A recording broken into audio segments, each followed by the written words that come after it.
Kārsava–Rēzekne ir Latvijas teritorijā pirmā dzelzceļa līnija. Tas bija viens posms no 1860. gadā atklātā Pēterburgas–Varšavas dzelzceļa. Nu, Kārsava ir valsts robežu stacija, bet, lai tur nokļūtu, uz šo pilsētu nemaz nav jābrauc, bet gan jāpiestāj Bozavā, kur savulaik strādāja ap 500 dzelzceļnieku. Apciemosim arī Pūreņus un Burzavas staciju, no kuras savulaik atzarojās arī šaursliežu dzelzceļš. Kas no tā visa saglabājies šodien, kādi ir atmiņu stāsti, piestāstim un uzzināsim.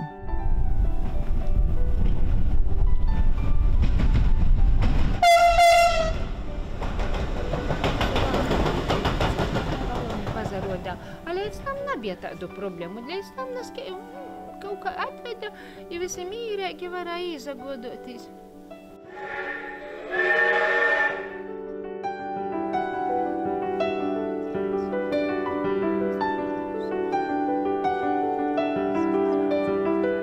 Kartupeļu lasīšanas laiks ir visas apkārtējos saimniecības, kas bija ap Korsavas staciju, veda iz perona krovja kartupeļus. I tot ai vagonim jūs pilnīgi ai dakšam vai ai kādam nastuviem, kuros sastovē nu kastam i divu rūpturim nese cilvēki, bēra vagonus i veda kaut kur, Rēga vēl kaut kur. Principā tas maržoja rudenī, nu, pēc visādiem kartupeļiem. Baigi aktīva dzīve bija. Skaitīju, bet aizmiršu, cik viļcīņu bija. Ja mēs pie viļcīņa skaļā, mēs varam pasēt, cik ir pulkstuņs.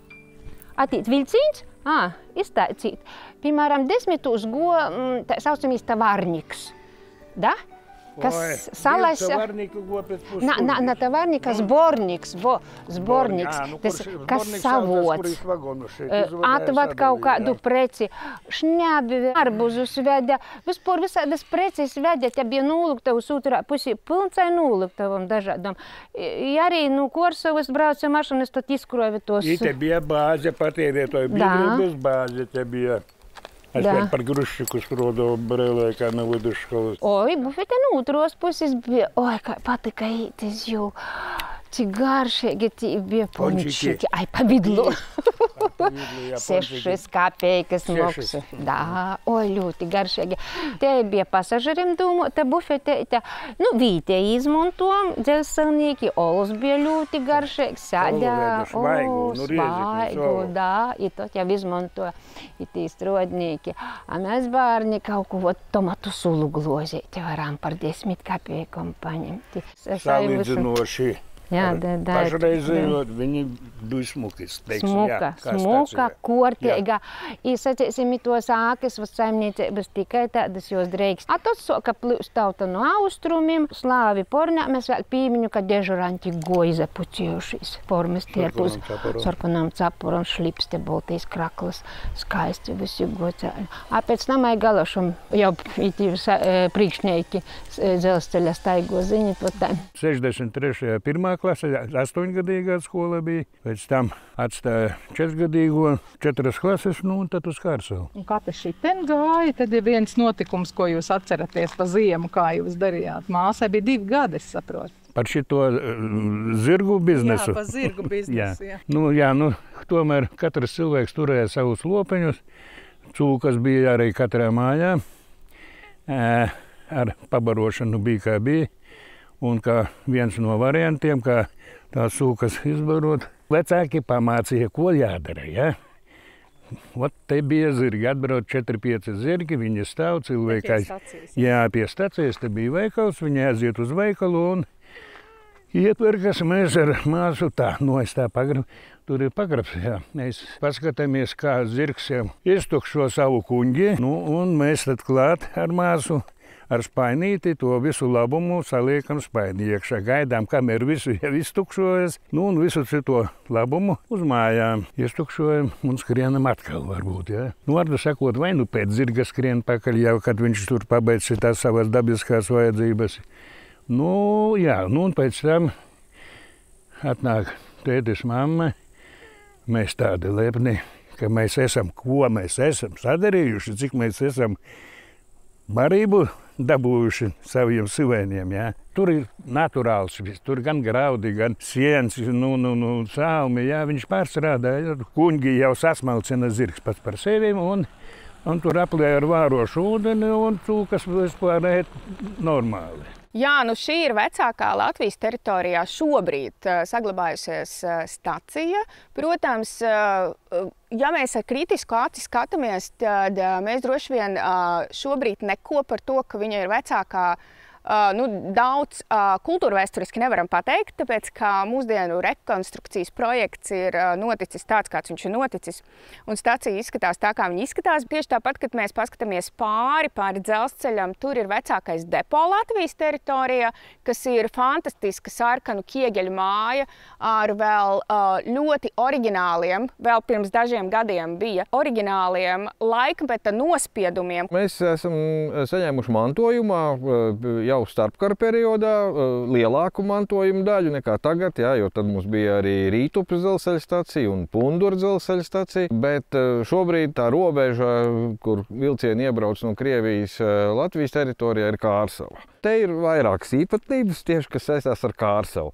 Pastāv leģenda, kad Kārsava ir te tāpēc, pilsēta ir projām bet stacija šeit, kad tur bijis kaut kādas nesaskaņas ar būvētāju Karsovski uzvārdā, jeb inženieru un Malnavas muižas īpašnieku, kura meitu šis te Karsovskis bija ieplānojis precēt, bet tas tā kā tika liekts. Nav jau visdrīzākais tā teorija pareizi, jo toreiz Malnavas muiža bija maziņa relatīvi salīdzinoši ar to, kas te sākās pēc dzelzceļa uzbūves un jau praktiski bija ieplānots, un tāpēc Kārsavas nosaukums visdrīzākais nenāk no Korsovska, bet no tā dēvētā Kārsavas ciema, kurš te kaut kur bija. Diemžēl kartēs es neesmu mācējis to atrast, bet zemju atsevināšanas dokumentos, kas ir vēl pirms dzelzceļa būvniecības, šis te Kārsavas ciems parādās.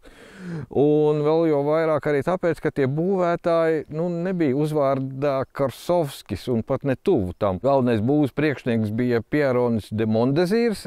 Es franču valodu tik labi nepārvaldu, lai precīzi pateikt, kā viņi sauc, bet Karsovskis noteikti. Un ēku projekta autors un arī vispār visa šī izvietojuma autors bija arhitekts Perels, arī franču izcelsmes. Kāpēc ir tik milzīga ēka? Izrādās, ka pie vainas ir 1869. gada ugunsgrēks, kad Kārsavas sākotnējā, te gan jāsaka, Kārsava bija augstākas klases stacija, bet vienalga bija divas koka ēkas. Viena no šīm ēkām, bufetes ēka, kas bija pat lielāka nekā stacijas ēka, nodega. Izrādās, ka tomēr Kārsava bija tobrīd tik nozīmīga stacija, kad ar vienu ēku palikt nekādi nedrīkstēja. Atbrauc slepeni padomnieks Kerbedzis, kurš ir lietuviešu poļu izcelsmes augsts cara laika dzelzceļa ierēdnis, un kura pārziņā bija faktiski šī Pēterburgas Varšavas dzelzceļa eksploatācija, un secināja, ka tādos apstākļos dzīvot nevar. Tā Kārsava tika pie neparasti faktiski lielas stacijas, starpstacijām Kārsava ir vislielākā. 1874. gadā to arī nodeva eksploatācijā, un kopš tā laika tā te atrodas. Pagājuši gadu mums izauga super, gan sīpoli, gan viss kaut kas šeit, bet mēs kaut kādu nepareizu zemi nopirkām. Un šogad pirmā raža mums neizauga vispār, un tad es domāju, labi, es sastādīšu savas puķis. Un tā viņas šeit ar visām bitēm. Kad mēs atnācām, šeit nebija nekā. Durvis bija vaļā, krāsnes nebija, jumts tecēja, skursteņa nebija, viņš bija nodrupis. Un mazajam šķūnim arī bija izdrupis jumts. Un tad mēs tā kā pakāpeniski sapratām, ka mēs negribam neko tādu, kas ir mākslīgs.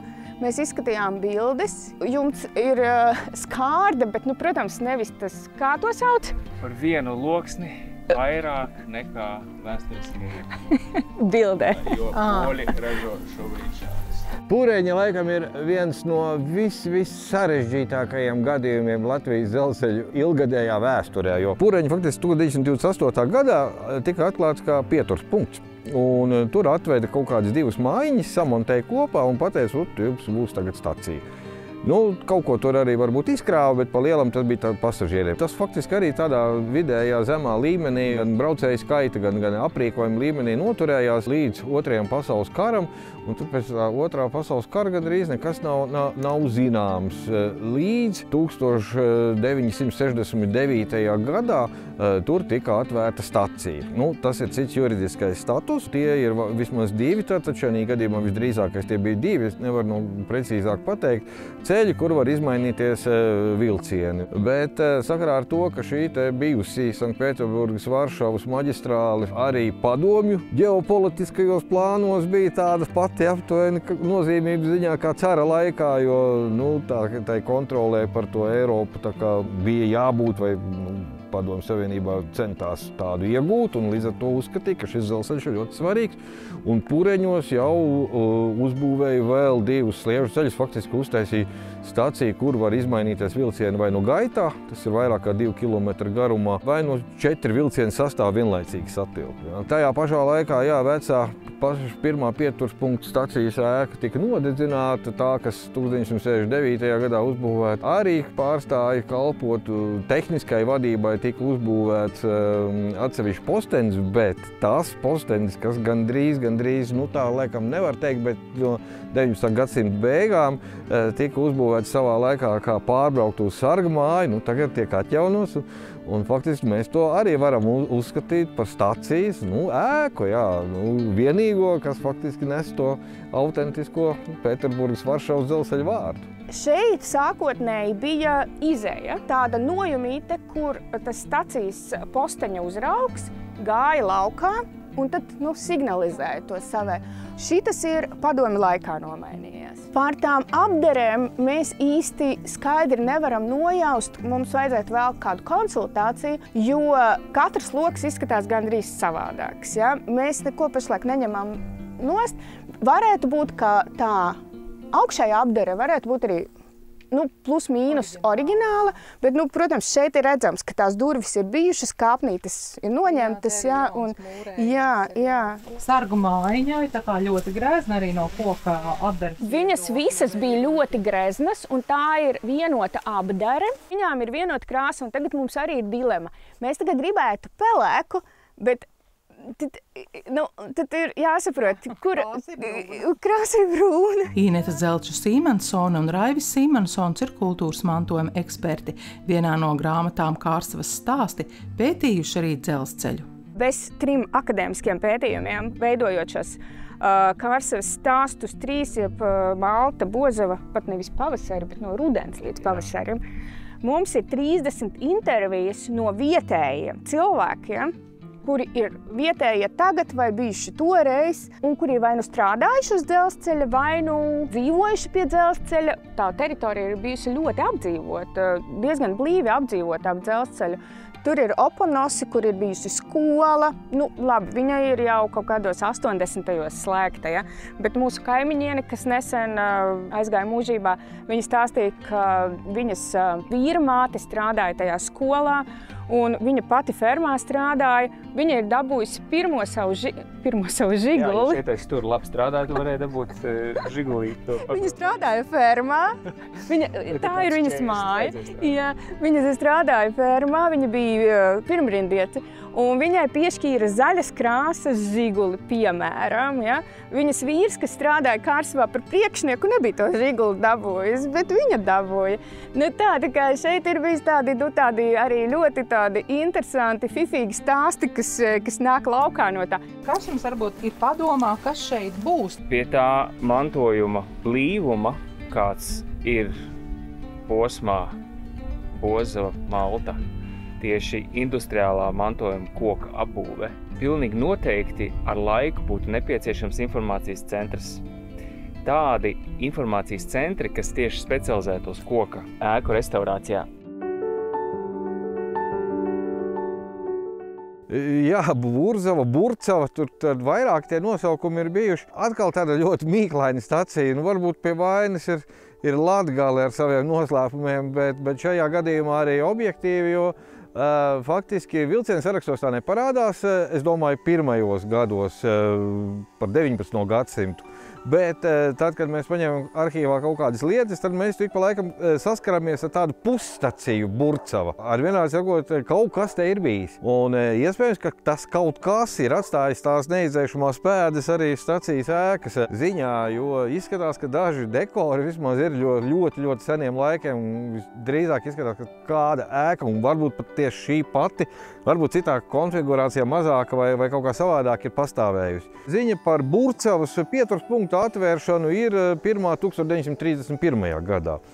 Atkal nekas par ēkām nav teikts, bet vilcieni te sāk atkal pieturēt. Tas lielais grūdienis, ja tā varētu teikt, šai stacijai, ka tā kļūst par mezgla staciju, ir 1934. gads.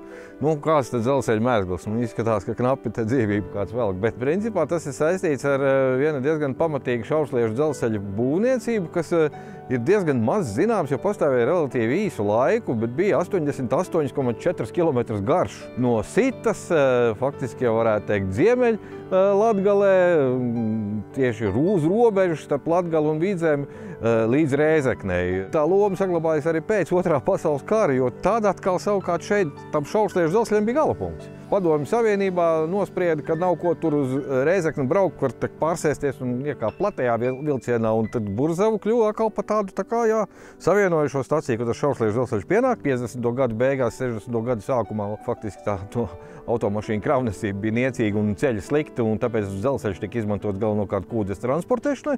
Un tad reiz dzelzceļš eksistē, tad brauc uz šejieni, pārkrauja platsliežu vagonos, un Burzava atkal ieguva citu statusu, kā kravas pārkraušanas stacija, nevis jau tur dažu pasažieru pārsēšanās. Вообще станция была очень большая, населенный пункт тут был большой, тут было... Stacija bija ļoti liela. Šeit bija liela apdzīvota vieta. Bija arī kokzāģētava. Droši vien redzējāt, garām braucot. Tur, kur tagad ir stieņi, bija liela kokzāģētava. Bija daudz strādnieku. Veda kūdru, bija šaursliežu dzelzceļš, tāpēc iedzīvotāju skaits bija ļoti liels.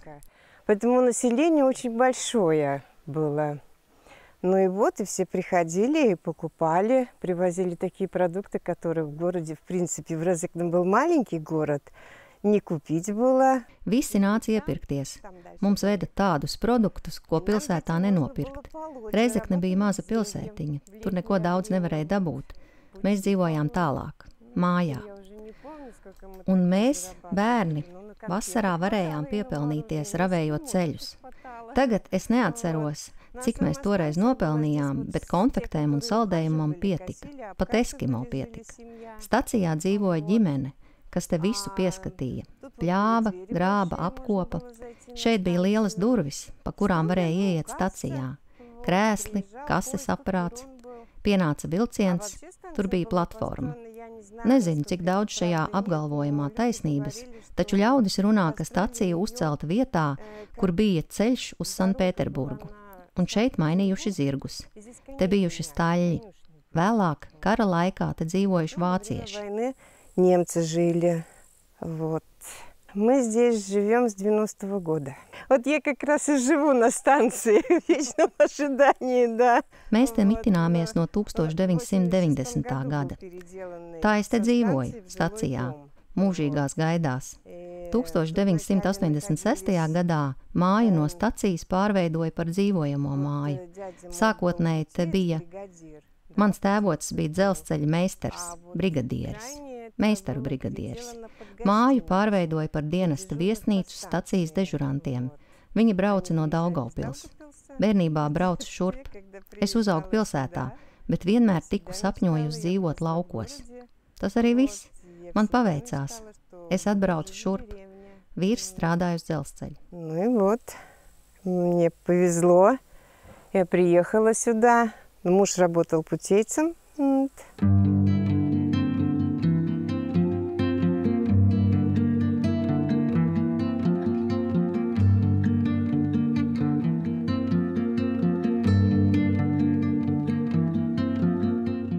Pamati it kā normāli. Man tā gribētos, man vispār tīksme kaut kādos tādos vecījos, senajos mojos, pazavērtīs tū plānojumu, kā cilvēki dzīvo. Man tas tā baigi fascinē vissanīs, tāds vecīs kaut kur. Ir tādas nebija savā laikā mojas, ir tādas tikai tipbeida, šķūnītis, kūtiņa. Nu, vēl kaut kas tīņo, kan bija molkas laikam šķīvniet. Nu, redz, tā doržiņš ierā, bet ideja mojiņa tāda kā posaku man, tāda moziņka, tāda naļeliņka jej. Bet, nu, vot skaista, vot pati pa sevi, vot tāda pareizi posaku tāds namiņš ierā. Spor visas mojas ir skaistas, itie Tomēr cēļa tādu perspektīvu vai dūmu, ka tas bijis tāds tiešām nozīmīgs tāds mezglis, dzelzceļa mezglis, sacīsim, da? Kārsava faktiski ir arī lielākā starpstacija visā Pēterburgas Varšavas dzelzceļā pēc dažādu citu ēku skaitu. Man aiz muguras tur dažas redzamas ir. Tās nav restaurētas, renovētas un nekādi atjaunotas. Tas arī nav tas labākais variants, protams, bet vēl saglabā savu oriģinālo, tā teiksim, substanci un dažādus dekorus un katrā ziņā fascinē. Te ir vērts atnākt ekskursijā. Tas ir tā dēvētais, mūsdienās to sauc par Bozovu, bet principā tā ir Kārsavas stacijas teritorija. Ja mēs paskatāmies vecajos plānos, senajos plānos, cara laika plānos un arī starpkara periodu plānos, šīs ēkas pieder stacijai.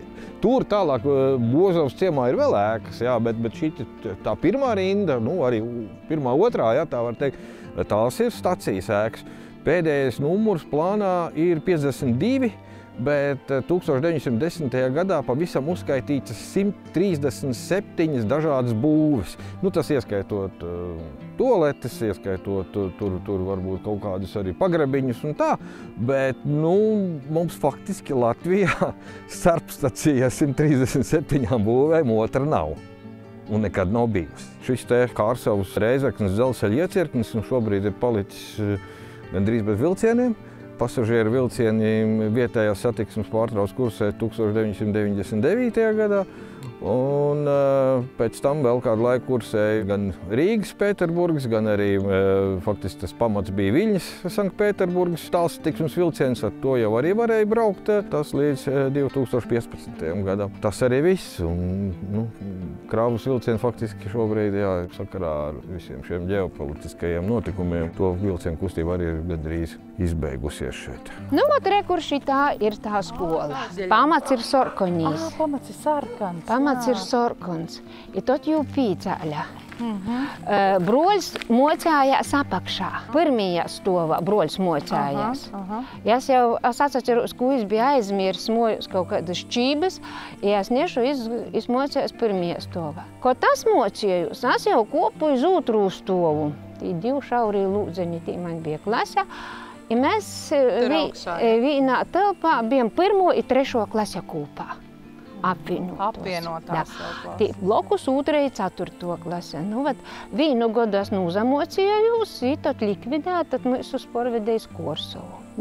Savā laikā pie školas klubs bija, baļis bija, kinoteātri rodā regulāri.